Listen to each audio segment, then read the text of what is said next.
Samajwadi party की सांसद इकरा हसन ने वक्फ बिल को लेकर केंद्र सरकार पर बड़ा वार किया है। इकरा ने कहा कि मुस्लिमों का हक छीनकर सौगात का पैकेट पकड़ाया जा रहा है। सौगातें मोदी की बात चल रही है। सौगात सबसे बड़ी मुसलमानों के लिए ये है कि उनके हकों को, उनके हुकूकों को उन्हें दिया जाए। लगातार छीनने का काम जो हो रहा है, चाहे कहीं सर्वे करा के हो, वक्फ का बिल ला के हो, आज नमाज रोक रहे हैं, कल पता नहीं क्या करना चाहते हैं। लेकिन हम इस देश की मिट्टी में हमारे बड़ों का, हमारे बुजुर्गों का खून शामिल है। हम कहीं नहीं जाएंगे, यहीं रहेंगे। सरकारें आती हैं, जाती है।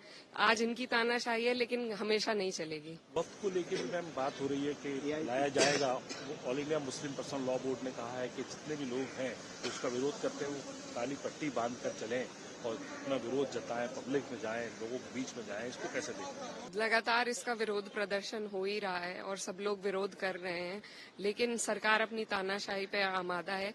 लेकिन हमें देखिए अब क्या किस तरीके से लेकर आते हैं। हम लोग पूरी तरीके से अपोज तो करेंगे, लेकिन इसी तरीके से सारे हक छीनकर आपको एक पैकेट पकड़ाया जा रहा है सौगात देने के रूप में।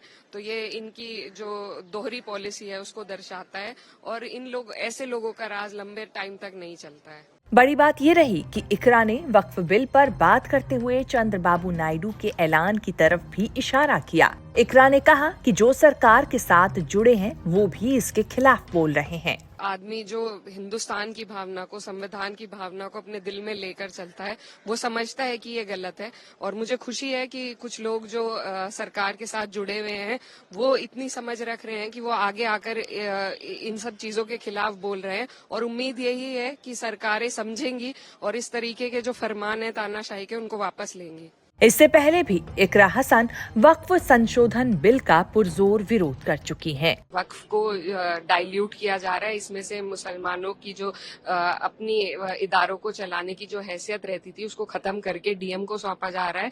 और ये एक नया फॉर्मूला लाई है सरकार वक्फ की जमीनों को हड़पने का। इसके अलावा इस बिल में और कुछ नहीं है, कोई सुधार का प्रावधान नहीं है। सुधार होता तो पहले जो कम्युनिटी अफेक्टेड है उसको कॉन्फिडेंस में लेकर उनसे पूछा जाता, उनसे सजेशन लिया जाता। लेकिन सुधार नहीं, सिर्फ ऊपर से थोपना है, तानाशाही है एक किस्म की, और सिर्फ हमारी जमीनों को, हमारे इदारों को हड़पने का एक हथकंडा है।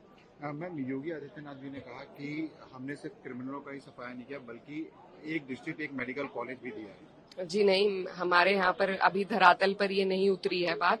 और ये कई सारी डिस्ट्रिक्ट ऐसी हैं। मेरी जो डिस्ट्रिक्ट है वहाँ पर 12 लाख की आबादी है और केवल एक गायनोकोलॉजिस्ट है।